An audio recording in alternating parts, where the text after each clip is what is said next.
What's going on, Colts Nation? I'm Lawrence Owen. This is Colts Law, and guess what? One of the scariest things you could do is go into an NFL season without your top five guys that you know of, right? Without your not knowing who your quarterback is, not knowing who the guy protecting his blind side is going to be, not knowing who's going to be that guy who's going to rush the passer for the opposing team, the guy who's going to be your number one wide receiver or cover the number one wide receivers on the opposing teams. Now, the Colts GM, Chris Ballard, has effectively taken care of that number one spot, right? The quarterback. He just re-signed Xavier Rhodes.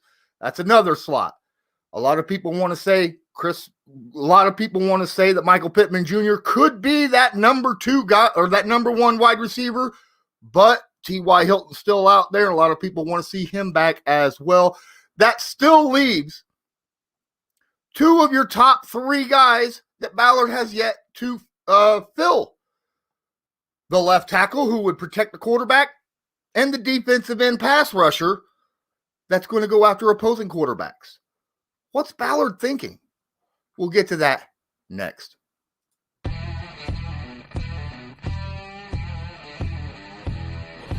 All right. So I guess now you understand what the plan was. Absolutely. At Colts Law, we talk Indianapolis Colts football.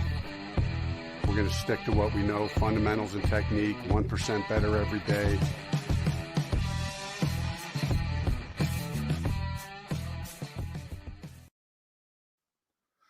So, what's going on, everybody? I'm Lawrence Owen. As I said before I get started, I've already got quite a few people here. So please don't forget to hit that like button, hit subscribe if you're not subscribed. And I want to say thank you to Psychological, Alpha Wolf, and Daryl Ingram for being here already in the chat. Appreciate you guys being here. Man, I'm already over 20. I ain't even been on live but 2 minutes. That is freaking awesome. Thank you so much. Going on, Ross. Okay, so we're walking into this we're already well into the free agency, almost a full week into it right now, if you want to include tampering period. And we don't have a left tackle or a pass rusher yet. And a lot of people just watched all those pass rushers and left tackles, whatnot, get signed. And no mention of Chris Ballard anywhere in these signings. What's going on, Sarah? What's going on? Jabsaw Jeff scratch-offs? Interesting. Larry Brown, Dragon, what's going on? Now, here's the deal. I was a bit frustrated too, especially when it came. I wasn't as frustrated with the left tackle position because I was like, you know what? This left tackle position, very, very deep in the draft, right? But pass rusher. There was a ton of pass rushers that we all loved in this free agency, and they're gone. Every single one of them. Not only that, but we saw one of our own sign to a division rival midweek. And that provided a little bit of frustration for many, many Colts fans, including myself. And then yesterday, while I was sleeping, an epiphany hit me. I think I might know what Chris Ballard's doing. Dan got the plan. Thank you so much for being here as well. Don't forget, hit that like button, hit subscribe, check out my Patreon. I would appreciate that as well. It's in the link, the description of the video down below. So now we all figure most likely left tackle in the draft. But what about pass rusher? Pass rusher's not very deep. In order for that to happen, you would think that he would need to use the 21st pick, which would, a lot of people would be really, really upset if he used the 21st pick for a pass rusher over left tackle. And I just kept going on in my head thinking, man, what is he thinking? And then it hit me. Chris Ballard, earlier in the season, straight told everybody basically what his plan was without telling people what his plan was. He said, the Colts are not ready to go for it all yet. And a lot of Colts fans thought that they were. They were like, well, heck, they got plenty of free agency money. You know, they're under salary cap by a small chunk. But then I started thinking, he said that the Colts were not ready to make that run. And he has to balance. How do you balance win now mentality and build for the long term? Especially in a COVID cap hit season where the salary cap is dropped by a lot. Well, you don't go heavy into free agency then. That's what you don't do. Most of these guys that are being signed for 1-year deals.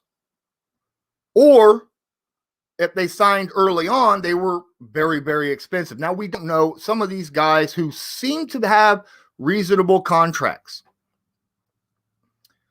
Think about this. They might not fit what Chris Ballard wanted on the team. So I'm sitting here looking. Yes, the Colts have a lot of guys they need to re-sign, especially this season. When you're talking about, think about this, okay? Darius Leonard, Braden Smith, Naheem Hines, a lot of these guys, they're going to need re-signed. And people are like, well, you still got $40 million. Why don't you use that? You know, you don't have to pay that up front. But here's the deal. If he goes out and buys people and backloads contracts, that means he's going to lose a ton of cap space in the future. Yes, we're going to have a lot of cap space, but look at this. Let's take a look at not this year's cap space, next year's cap space as of right now. And this is not even including carryover, I don't believe, okay? Because right now, as you're looking, next year's cap space, and this is before the 2023 massive TV contract, which is going to bump that cap space dramatically. The Colts are estimated to have almost 109 million, which is by far the highest cap space in the NFL. What does that mean? That means this year, he needs to sign and draft well. Right? Left tackle. That's important. Don't go out and blow a crap ton of money on a left tackle, especially like $23 million for Trent Williams, when you could go out, draft yourself someone who you know you're going to get, because he obviously has people in mind. He has faith, in my opinion. He has faith in what he's going to do in this upcoming draft, especially with his first 2 picks. Which, by and large, most people are going to assume left tackle, defensive end. Maybe wide receivers in there as well. But left tackle, defensive end currently has got to be among his top 2, right? Has to be.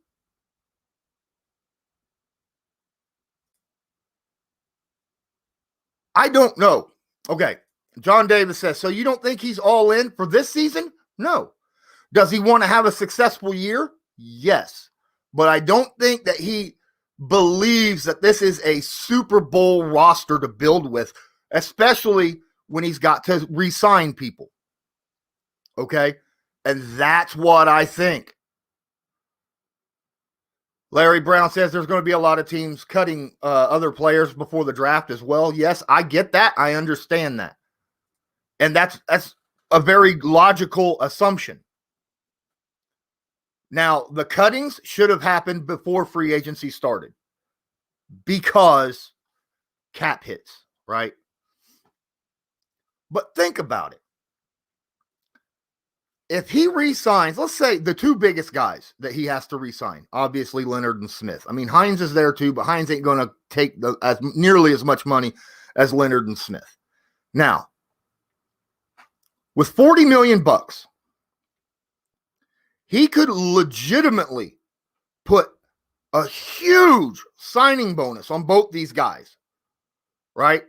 Say 15 and 10, right? 15 million signing bonus on Leonard, $10 million signing bonus on Braden Smith. That's going to lower how much they cost later on and keep that cap space in the future. So that when he does draft a defensive end and a left tackle, and you're looking at like, wow, okay, this team is now set long-term rather than having short-term answers from the free agency, then he can spend those filler spots, those 1-yearers. We got some super chats. Ross, appreciate you very much. Respect from the Dear Pats Nation crew. We are all telling stories about you. Luck and debating your height on Patreon show. My money's on 6'4". Keep it up. Do I need to tell you what it is right now, or should I wait? Because I'm not going to tell you how tall I am until then. I didn't know you guys were doing that on the Patreon show. That's interesting. You're not too far off though, Ross. I'll give you that. Okay. But you put your money was on 6'4". We'll see. Zach, appreciate it as well. Thank you so much for the super chat. Love your stuff, Lawrence. Keep it up. Thank you so much. This is what I'm here for, right? Now think about this. Think about this. Ballard straight up said that the Colts are not a Super Bowl team yet, right? So he's still building the roster to get ready for when he's ready to make that move. And being that this is a COVID cap hit situation, he's not wanting to sign 1-year deals. He wants to hit young guys long-term contracts. Especially, and the best way of doing that is through the draft. So I'm going to say he's got 3 drafts under his belt, because that first draft didn't work because he was still with Chuck Pagano. And most of those guys ain't with the team because he was drafting for a different scheme, offensively and defensively. Now he's had 3 years. This will be his 4th year in drafting for both offense and defensive schemes that's running right now. Okay. Generally, you want to give a GM 5 years to build a Super Bowl contender. He's technically going into his 4th right now, because you can't give that a previous. Plus, you got to remember, he's had 4 different quarterbacks starting the last 4 years. So he's been hit on that position, the most important position, since he's been here. So when your top 5 positions on your team are up in question, right? That you don't have a starter, like a young starting position player, you can't say you're a long-term answer yet. Now, he got his quarterback. If Carson Wentz works out, that's the number 1 gone. Wide receiver, if Michael Pittman Jr. could take that number 1 spot, that's another position gone. We still don't have the long-term answer for cornerback 1, left tackle, or pass rush. 3 of your top 5 positions. Without those locked in and ready, long-term, your team is not a Super Bowl contender. This is the season where I think he's going to use the draft to get that. Then he'll have cap space to go out and fill those little spots here and there in 2022, 2023 to make this a Super Bowl roster. Okay? Does that make sense? That's my thought process. That's why I don't think he's going all in on the free agencies this year, because even if he did, let's say he went and got Yannick Ngakoue or Carl Lawson or someone like that, okay? There's no guarantee they're going to play well for you because they've been with other teams. You want to draft your own and build them within your locker room, make them your guys, okay? It's so much better to get that way because you're not trying to get rid of what they've already learned from another team. It's easier to work with someone fresh out of college than someone who's been taught by somebody else for a completely different scheme that you're bringing in and working with players that they don't know. So even though I think he still wants to win this year, I don't think that he believes it's time to make that Super Bowl run. And that's why he's not doing what we all were hoping he would do. I think next year is the year that's going to happen. Benjamin Hoover, what's going on, guy? Appreciate you being here. Can you see Ballard emphasizing offensive tackle depth after it bit us the last few games? I really like Dennis Kelly, who was a surprising release from Tennessee. He would be great swing tackle option. Yes, I see him not only drafting a guy who could probably be a starter right away, but I could see him getting another guy later on in the draft, maybe 4th or 5th round, to be a swing tackle, as you're saying. Now, Dennis Kelly, again, he could do this in free agency as well. Low-key, not high signings like Dennis Kelly or somebody. Absolutely, he could do that in free agency as well because it wouldn't cost a ton. Alpha says, pay our own, hashtag. Absolutely, that's the idea, okay? And think about it, all right? I mean, good Lord. We're going to have almost $110 million in cap space next year. And any money that he doesn't spend right now, because nobody has more cap space than the limit to be able to roll over to next year. So every dime he does not spend can roll over to next year. He could drop that in a signing bonus again with Quentin Nelson after he drops a 5th-year option on him and then extend him very much similar to how he did with Ryan Kelly and lower that long term as well. That'll keep the Colts with a long-term idea. Rather than win now, he's thinking dynasty. And that's how you build dynasties, okay? Drafting your own, not going out and paying $13 million on a 1-year deal for somebody who's only going to be here 1 year. And it's not going to help long-term with the team, okay? That money is better well spent dropping as a signing bonus later on to someone who will be here long-term. It makes sense. John Davis says you might be right. I think I am. Now, I may not be, but I hope so. I hope that's the way he's going because, quite frankly, I would rather have a long-term situation locked down than just spending money right now to try to go for something. You think about it. Carson Wentz, this will be his first season in Indy after a really bad year. Do you honestly believe that Carson Wentz is going to walk in there with a Super Bowl aspirations his first year and play like an MVP his first year? No. I hope we see a very mass improvement, but expect him to play much better his second and third year, right? With the Colts. Same with some of these other young guys that we're getting. Michael Pittman, he's going to be, he could legitimately have a breakout season this year. Same with Jonathan Taylor. Both, it'll be their second year. Obviously, his rookie year was a bit of a breakout the second half of the season. Same with Michael Pittman Jr. But their second year will be the time when they get more in the groove and get used to everything and legitimately have a shot. If they can solidify their positions, that makes year 3 for them that go year. And the first year for Carson Wentz is kind of his get to know the team year, which means year 2, which would be next season, would be that go year. So that's what I'm talking about. Jeff Cena, what position would you guys want to play if you were in the NFL? Interesting. I played strong safety and tight end. I think I could play tight end pretty solid in the NFL when I was younger. Obviously not now. I'm too old.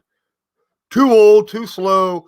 I wake up in the morning hurting anymore, and all I did was sit here and talk to you guys generally. So there's no way I can play the NFL right now. I mean, I'll be 45 in just like 2 weeks, so there's no way I could do it. But when I was younger, that would have been the position I would have loved to.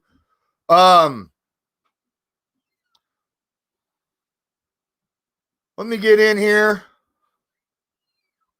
Wow, there's a lot of people in this talking. John Davis says, I would be the owner. There you go. That's who I'd want to be too, but, that's not a position. Interesting question. Let's see. Dennis Kelly also has hands for tackle eligible plays. There you go. Interesting. Nice comment, McChicken. Good to know about that. Jamie Miller, thank again for joining. Ballard is really adverse to free agents other than short-term answers and filler players. I'm not saying to build your team with free agency, but he seems to ignore one of the tools available to him. It's not that he's ignoring it.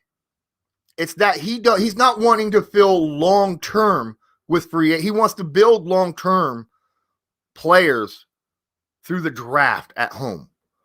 And it's not that time yet. I don't think he feels it's time to go all in yet with short-term answers. If he doesn't believe that this is their Super Bowl run. And I don't see it either. So I think him spending his money wisely probably works out for the best. Oh, I'd love to have Cosme, but think about this. And I'm going to say this because this is my personal opinion. The tackle position in this year's draft is incredibly deep. You can get a very, very high quality starter in the second round. All right. Now, if Cosme is there, then he might end up grabbing him at 21. I don't think he'll be there. But I'll tell you what, it would be an incredibly tough decision for me if Cosme and Jalen Phillips were both there at 21. Reason being, I think Jalen Phillips is the most dynamic pass rusher in this year's draft. Okay, by far. I know a lot of people are a little worried about his concussions, but he hasn't had one in a while. He played all year last year with Miami. He's solid, and he hasn't had issues with it lately. I think he could be as effective as a Nick Bosa or a TJ Watt. Right? I really, really do. I think he's the best pass rusher in this class. After watching his tape, I honestly do. And I am backed up by a few really big names in the YouTube community. All right. Like Coleman, right? Brett Coleman says the exact same thing. He thinks that Jalen Phillips has the ability. He's not saying he's going to be, but he shows it on tape that he can be that type of player. So it'd be a very tough decision. But if Phillips was there at 21, and I don't think he will, I think he'll be drafted early. If he's there, get him. Because of the high-end chance of that. And then use your second and maybe take a fifth or sixth to move up in the second a little bit if you need to grab that quality left tackle in the second round. Then you have every position except CB1 locked down for the foreseeable future. I think that is the smart thing to do. Now, I like Xavier Rhodes, and I think him being here is a great thing for this season. It was an absolutely must, in my opinion. How long do we think we'll have him? Probably not that long. If his drafts work out this season, next year is the year that we could end up seeing him go all out in free agency for a cornerback, a massive. Next year, Marshawn Lattimore's a free agent, guys. And from what I'm looking at the freaking salary cap, I don't know if the New Orleans Saints will be able to sign him. He may end up walking in free agency, Wouldn't that be a heck of a deal for Chris Ballard? That's the year that a guy should go out and hammer it. Let's keep looking here. Chris Ballard, cornerback's probably one of the most demanding positions, but I love the art.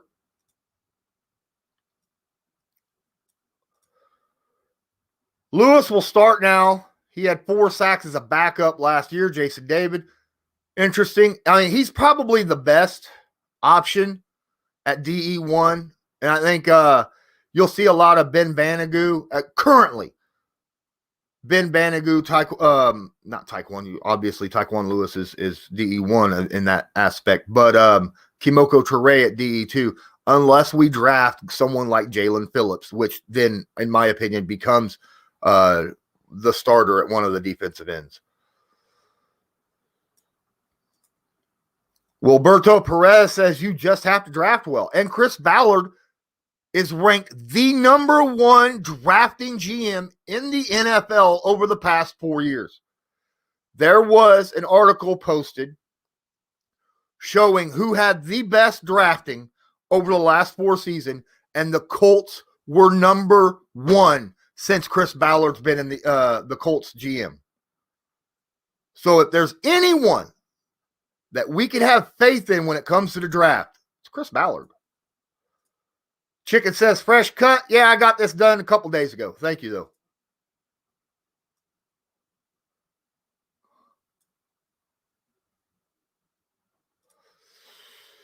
I don't want to jump off sides here, but what did the Colts see in Rochelle? Depth? Probably.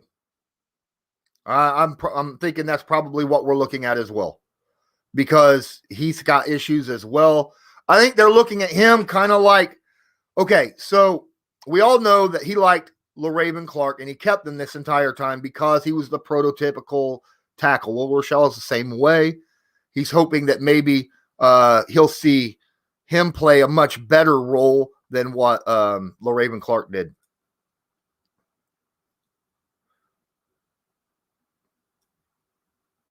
Still looking through here. I think Wentz can play like a top 10 or 12 player this year and then maybe get into the top 5 to 7 year 2. And I think that's what the Colts in general are thinking as well, right? They're not expecting him to be an MVP performer. They're expecting him to learn the system, learn the guys around him, learn the coaches, the playbook, stuff like that this year, and then next year be a top dog in the NFL. That makes perfect sense. Why would you go all in on free agency, but we don't even know what the big question mark of Wentz? Exactly.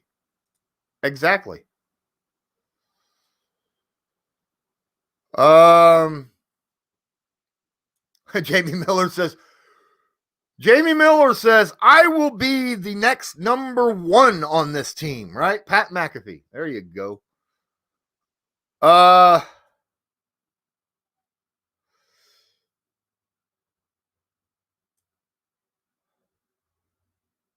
At left bench.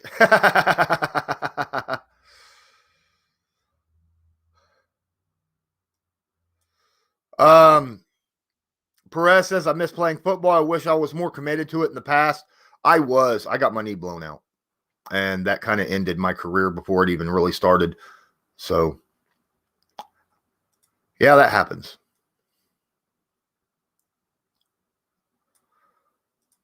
Joseph says someone's going to reach for Cosme. Yeah, especially after he ran, what, a 5.81 or a 4.81 40 at his pro day? Yeah, most likely.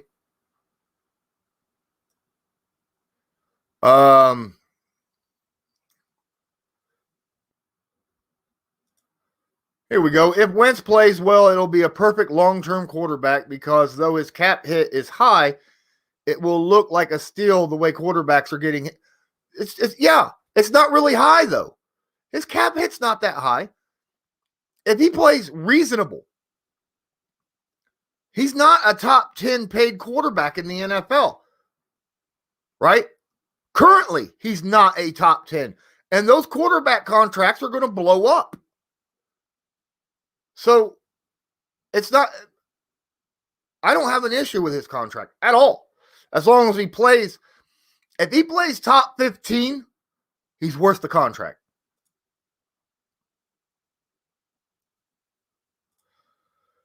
Lawrence, we had this same conversation the last 3 years. It's always the argument that Ballard's being patient before he goes for it. I don't think ever goes for it. He can't go for it all until he feels comfortable with the team. And you got, like I said, those top positions are the most important, right? You need to make sure that wide receiver is locked down. You need to make sure that left tackle is locked down. That number one pass rusher, the quarterback and the cornerback, one, all locked down. And we've got questions on on almost all of them, honestly, because we don't know if Carson Wentz is going to be that answer long term. We don't know who, I want him to be, but Michael Pittman Jr. may not be the answer to wide receiver one long term, right? Left tackle's not there. Pass rush ain't there. Cornerback long term, not there. So the top five guys still question marks. Why go for it when your top five positions are still question marks? This upcoming season will answer a lot of those questions, but you don't go for it when you ain't got your at least four of your top five locked down long term. Jason David says, agree with Colts law. Colts should get a left tackle in the second round. I agree. That's if a premier pass rusher is there in the first round, because the drop off after the top 4 or 5 pass rushers in this draft are gone, the drop off in talent is huge. It goes from first round talent and it drops down to third round talent. There is no second round talent worthy. Anyone drafted at past like 4 or 5 on the pass rush end is a reach if they're grabbed before the third round, at least in my opinion. But yet left tackle, you can get a solid starter in the late second round because there's so much depth. There's 7, 8 guys there.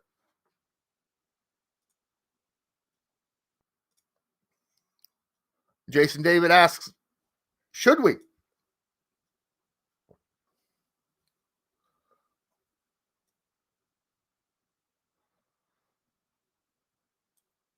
Brett called maybe a Watt brother. Yeah, that's what I'm talking about.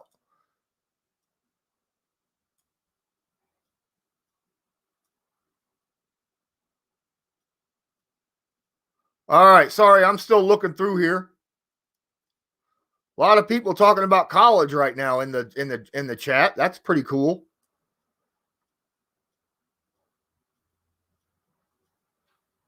Actually, Marshawn Lattimore was amazing in the playoffs. Go look at how he played in the playoffs. He was absolutely a stud. All right.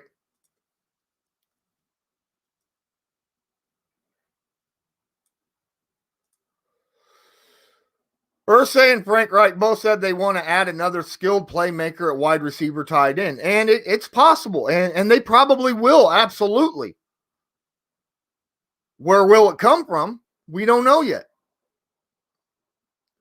But the amount of money that that the Patriots paid for Jonnu Smith and for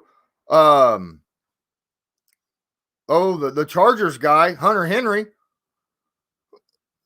Chris Ballard wasn't going to pay that much for a tight end. And I'm sorry, Rudolph and Ertz and all those, they're not long-term answers at tight end, right? Galladay, I didn't even like because he can't get separation. And quite frankly, Chris Ballard is pretty darn good at getting tight ends and wide receivers in the draft. So I think that's where he goes to get them.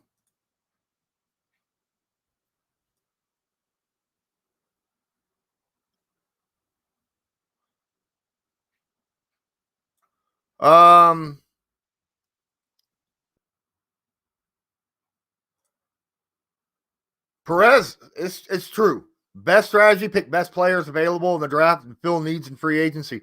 And when you got guys that you can legitimately save your space to go big in a free agent, Like this year, it's not the year to go big in free agency because the cap hit was hit. Plus, we had so many people we need to re-sign. And we could use some of that money as signing bonuses that would come off this year's cap. With a signing bonus, Ballard hasn't really used the signing bonus in caps in extending players yet. And he could legitimately do that this year to save money later on.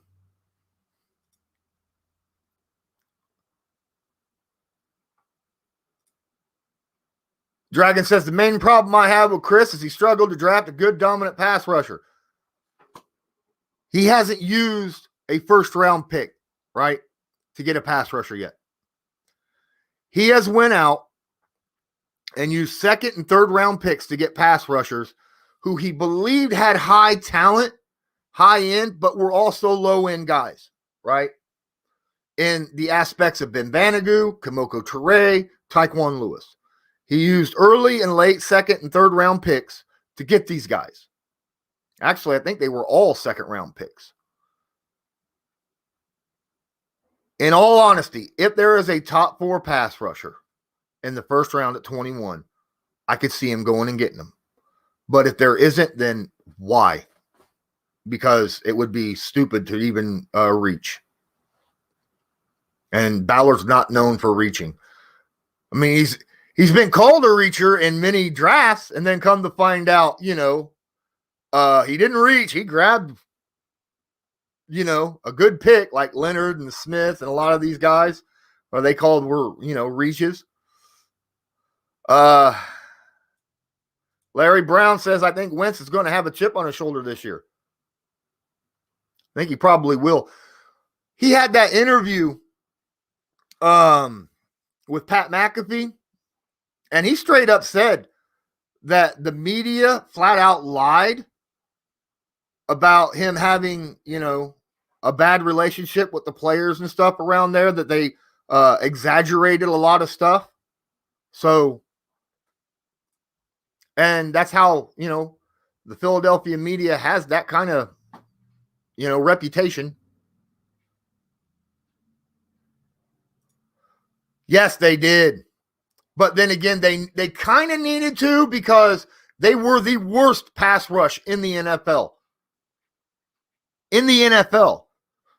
I mean, the Patriots weren't much better, but the Titans were the worst pass rush in the NFL, and that's why they went all out to go do that. If the Colts were to add another tight end via draft or free agency, what type of player should they aim for? A balanced guy that could be a good receiver and blocker, or someone who's a pure receiver? I can see them going for the pure receiver because they got 2 good, balanced tight ends right now in Mo Alley Cox and Jack Doyle. Now, obviously, they're not going to probably – I don't see them using their first or second round pick on a tight end, though. But, I mean, I could see a mid to late round pick for a tight end.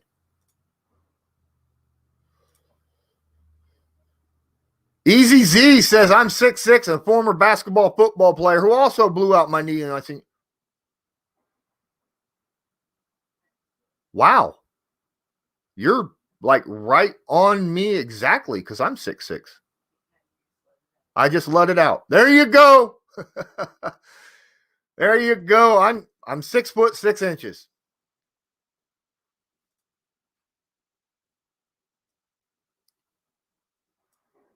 He's also not getting Ben Roethlisberger. That ain't no lie. Holy crap.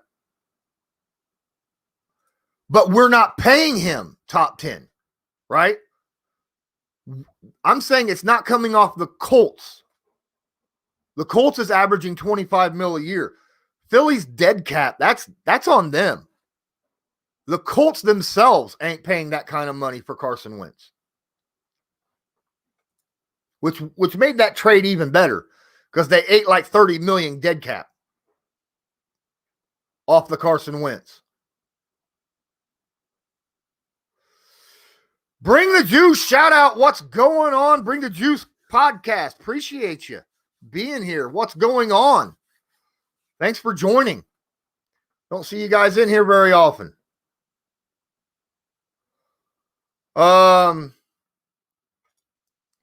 Have you looked at any pass rushers in the draft yet? Let to watch some of your film room analysis. Dylan Green says, I will be dropping some of those this week. I will drop at least one. It'll probably be a Jalen Phillips because he's my favorite guy in the pass rush. And I think he's the only top 4 pass rusher that could possibly be there at 21.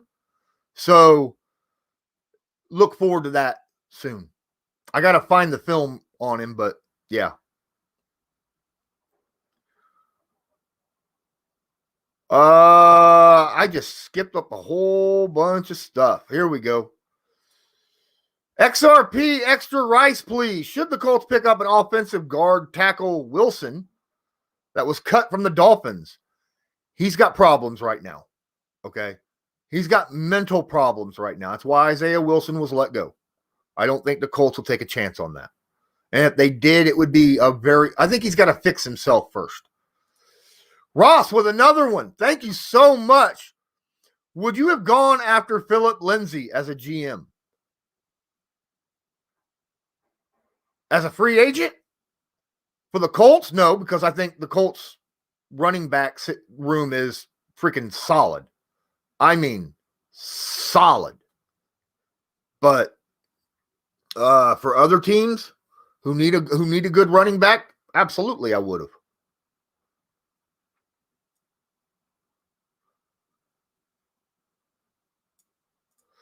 What if T.Y. signs with another team? Do you draft a wide receiver at 21? No. Because wide receiver is still not a top 1 or 2 priority. Pass rush, left tackle is your top 2 priorities. Wide receiver,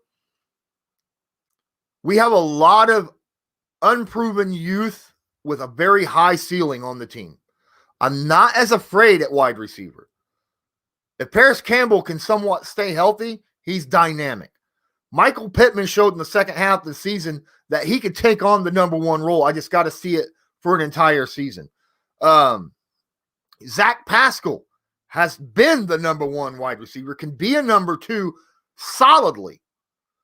And then, of course, we've got other receivers like Ashton Dulin and a few other guys that have shown promise. There are a lot of youth at wide receiver for the Colts, and I think that could we add more? Yeah, absolutely. I mean, you never want to stop adding weapons. But I don't think it's as big of a priority as pass rush and left tackle is right now. Still looking here. Joseph Thornburg, if Quiddy Payne falls to 21, draft him right off the rip. I doubt it, but, it happens. It might. We'll see. That's what I'm talking about, MM. Yeah, that's exactly what I'm talking about. Tennessee will want to draft a top cornerback, a wide receiver with the 22nd overall pick. Maybe Ballard could steal their guy at 21. Both are in need of long-term for Indy, but not, like I said, I still think left tackle and pass rush is the most important to use at 21. Wide receiver-wise, I wouldn't spend the 21st pick on that at all. Cornerback, maybe, because we don't have the CB1 long-term on our roster. Josh Brinson, I've been a Colts fan for years. I'm okay with Ballard's patience in free agency. We saw Grigson approach, and it set us back. We have to be patient. We lost our other franchise quarterbacks because our low lines in the past. It's true. But you need we went from 2 different sides of it. One guy who went all out in free agency every year with Grigson, and then Ballard, who's like, I'm not using free agency until I am 100% happy, or at least 95% happy with the roster I currently have, and only need to fill 1 spot. So we've gotten both extreme ends when it comes to GM. I think we need to go a little bit in the middle somewhere, but at the same time, I understand Ballard's philosophy. Hey guys, let me take a moment here with 60 people watching live. Please smash that like button, hit subscribe if you're not subscribed, Hit the notification bell so you're notified next time I go live. Don't forget an announcement. I'll be on 7 o'clock Eastern Standard Time tonight on the Deer Pass Nation to talk about Kenny Moore, apparently, is going to be brought up, and his comments about the Patriots. Tuesday, I will be a guest on, I think it's Eagles Brawl. Hold on. No. Tuesday, I will be a guest on All Eyes on Cleveland talking about the acquisition of Anthony Walker Jr. Wednesday, I will be joining Quincy Carrier, YouTube personality, about the exact same topic. And then this Saturday, I'll be joining Philly Fresh to be talking about the Carson Wentz trade. So I'm guesting on a lot of people's different shows. Make sure you pin that, check out where I'll be, and check those out when they come out.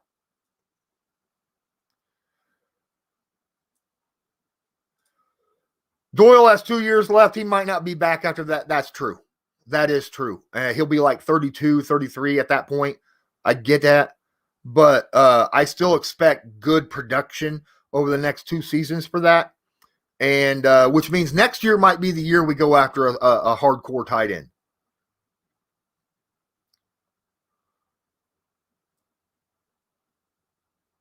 All right.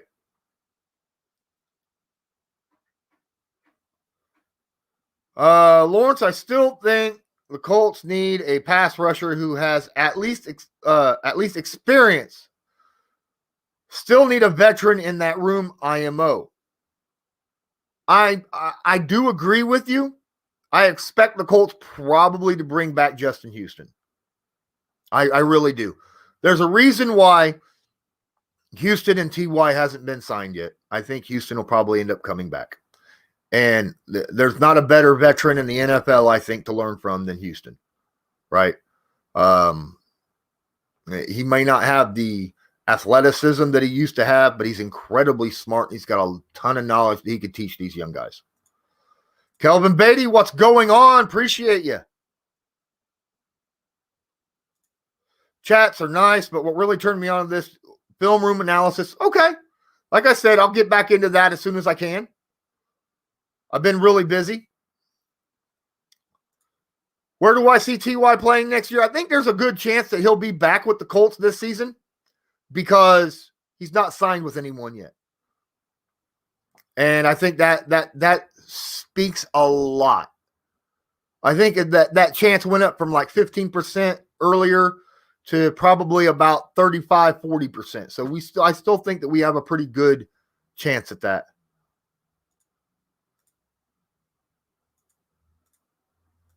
Seth Sneakers, thank you a lot. Yes, please. Let's get those likes up. Appreciate that. Taylor is a beast. My goodness, our freaking running back core is going to be nasty, right? I mean, the nasty. Jonathan Taylor, Marlon Mack, Naheem Hines, Jordan Wilkins. I had a thing talking about when I was talking on the Anthony Walker stream that I had, and I had talked about, I thought that we had the best running back core, and then the Browns fan says, no, Chubb and Hunt are the best duo. I don't know, because Taylor and Mack both had 1,000-yard seasons as well. So, but I think our depth is stronger overall.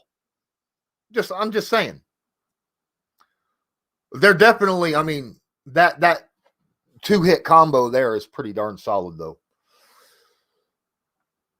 Toxic Tommy. A good left tackle should be plug and play. Put him between the best guard in the game and the Colts strong blocking tight ends, and he won't hurt you any. Yeah? Yeah? Oh, you're 6'5"? Well, we got a lot of tall people in the chat, guys.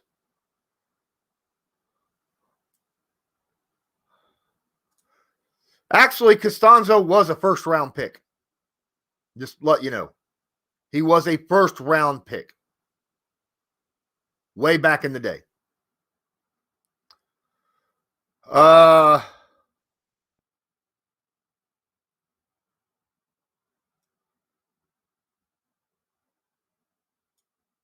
Yeah. Alpha, Houston's influence in the locker room is overlooked. It is. He doesn't say a lot to media, but when it comes to the players in the locker room, his presence is huge because he's so well respected across the NFL.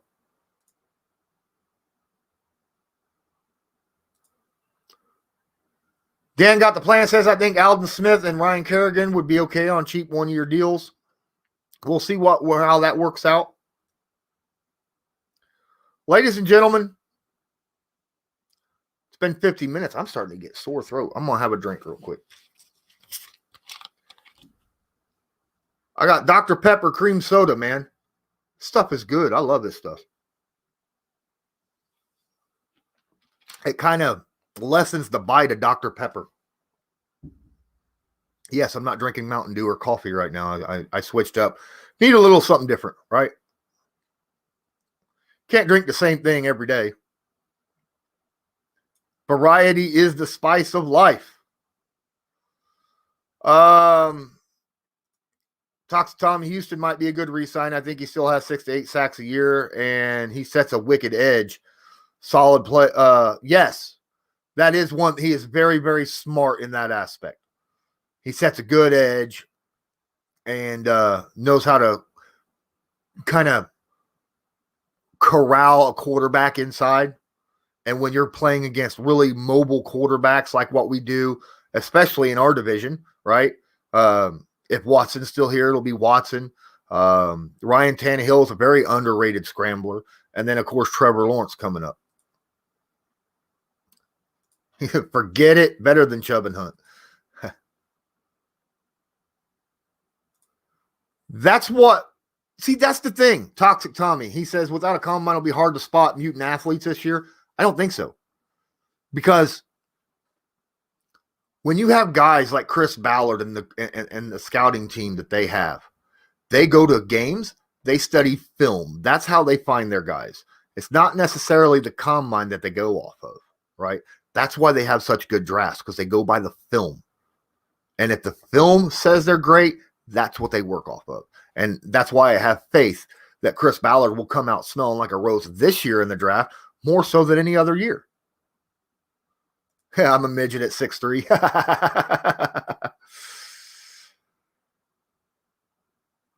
Oliver Vernon wouldn't be a terrible idea. I actually kind of like Oliver Vernon. He did not play well with the Browns.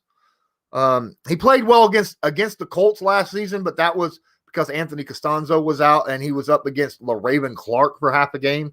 So you can't really give him that much credit. But I wouldn't have a problem. He's good against the run. He's not as much of as a pass rusher, though.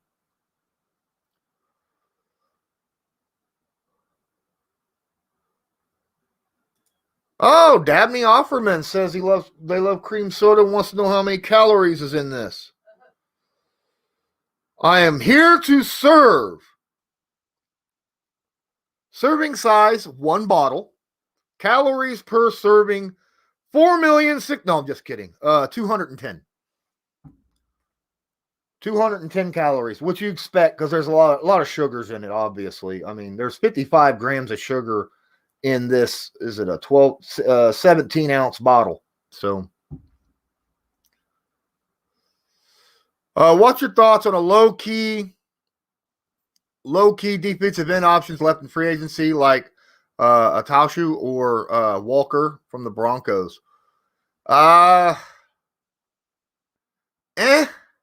Is my thoughts on those. Atashu, maybe. Not really big on Walker. I know that the Broncos did pick up Von Miller's option on his contract, so he'll be playing with them.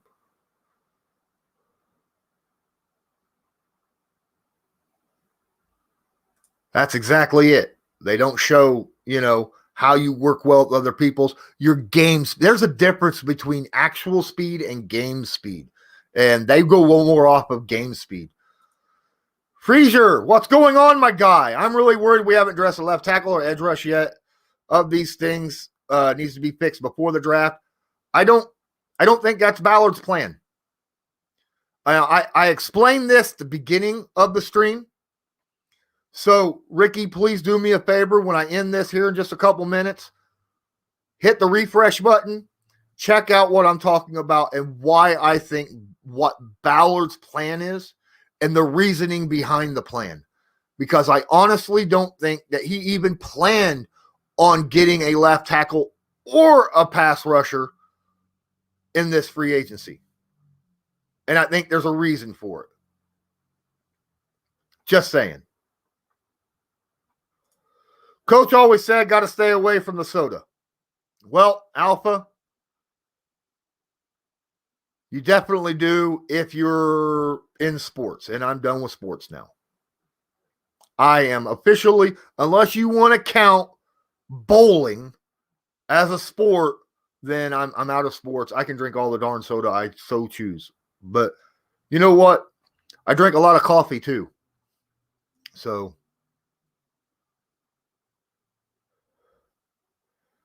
hit the brakes on that.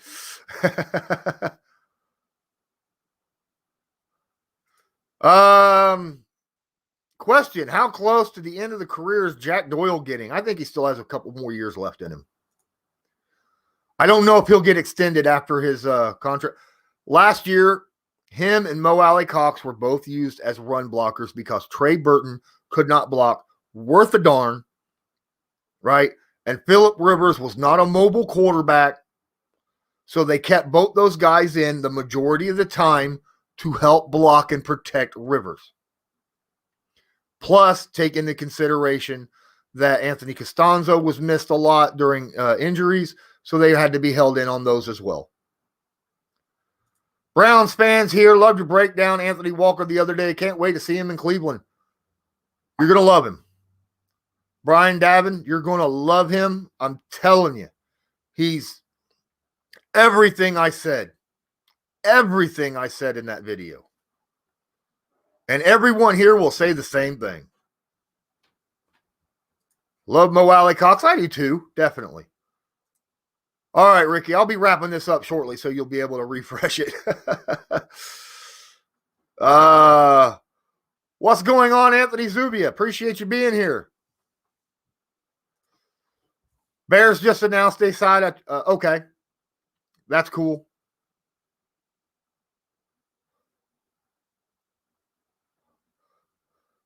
Do I plan on doing a 7-round mock draft anytime? I generally don't go past round 4 because once you get past round 4, it's really just closing your eyes and throwing dice, right? That's what it is. You're throwing a dart, throwing dice, whatever.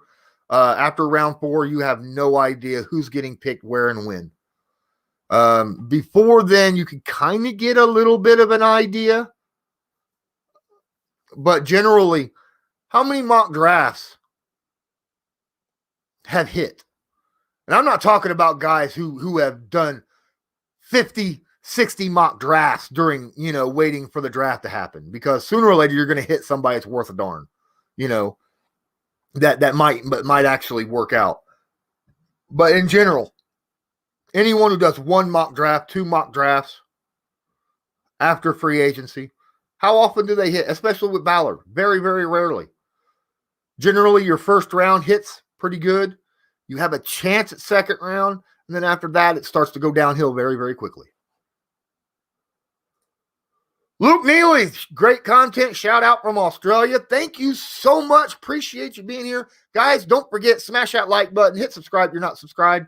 Hit notification bell so you're notified next time I go live. And check out my Patreon in the description of the video down below. I got a lot of videos on Patreon for only Patreon patrons. It's only $5 a month.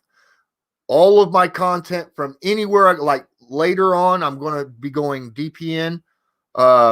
Anything I do with him gets put on there. Anything I do with, like when I visit Quincy Carrier this Wednesday, that'll be on there. All this stuff that I do outside of my channel is on there, so it's easily accessible. Plus, I do specific videos only for Patreon. It's only $5 a month, man, and it'll help me out continue to bring you good stuff and upgrade my equipment and things like that. I'm excited that Xavier Rhodes is back. I did a video about it yesterday. Yeah, I'm excited too. I mean, I don't think he's a long-term answer, but I think he's definitely someone who will help. He's proven that he can help with the Colts. And he did a very good job once he started to get once he got past that week 1 atrocity that was in Jacksonville. He definitely showed up and played very, very well. What's going on, Ant? Again, hit me at the 1 hour mark, and I am closing out. Ladies and gentlemen, I also want to have a special shout out to everyone who watched Friday's stream about Anthony Walker Jr. I think it's pushing 13,000 views and over 300 likes already. Thank you so much. Really makes me happy about what I do here. I missed an opportunity to bring the Juice podcast yesterday.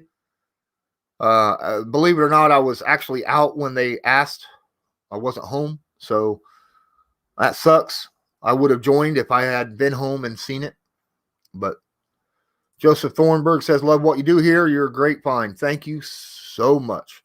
And all of you guys, all of you, I love all of you because you make it the reason why I'm here.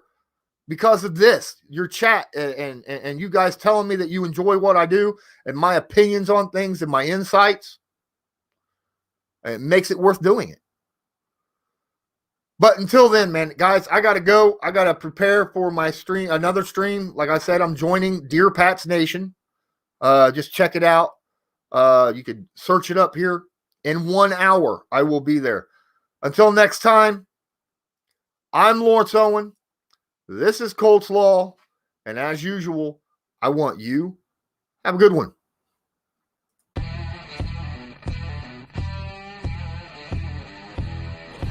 All right. So I guess now you understand what the plan was. Absolutely. At Colts Law, we talk Indianapolis.